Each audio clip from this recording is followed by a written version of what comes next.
আরে ঘুম থেকে উঠতে দেরি হয়ে গেল, তাড়াতাড়ি স্কুলে যেতে হবে। আরে মা তো দেখি ওখানে নাস্তা বানাচ্ছে আমার জন্য, তাড়াতাড়ি রেডি হয়ে আসি। আরে চম্পা দেখি উঠে গেছে, তাড়াতাড়ি আমাকে নাস্তা বানাতে হবে। এই তো আমি প্রায় রেডি হয়ে গেলাম, আমারও নাস্তা হয়ে গেছে।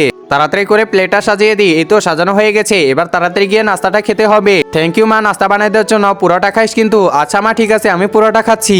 এই তো খাওয়া দাওয়া শেষ, এখন তাড়াতাড়ি করে স্কুলে যেতে হবে, না হলে বাস ছুটে যাবে। আচ্ছা মা বাই। আচ্ছা দেখে শুনে যাস। আরে এত তাড়াতাড়ি করলাম তাও দেরি হয়ে গেল, তাড়াতাড়ি যেতে হবে, না হলে বাস আবার ছেড়ে দিবে। তাড়াতাড়ি যাই তাড়াতাড়ি যাই। এই তো রাস্তার কাছে চলে আসলাম। এই তো বাস স্ট্যান্ডের এখানে চলে আসলাম, এখন এখানে বাস আসবে, আমি এখানে রেস্ট নিয়ে নিই। কিন্তু এটা কি? একজন মা কতটা আপন হয়ে থাকে, যার মানেই তাকে জিজ্ঞাসা করে দেখো। তো দেখা যাক বন্ধুরা, এই মায়ের জন্য কে ভিডিওটিতে লাইক এন্ড সাবস্ক্রাইব করে, আর যারা মাকে ভালোবাসো না তারা ভিডিওটি থেকে দূরে থাকো।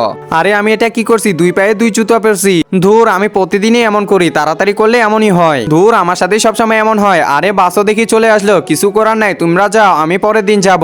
ধুর, আজকে আর স্কুলেই যাওয়া হলো না, এখন বাসায় যাই।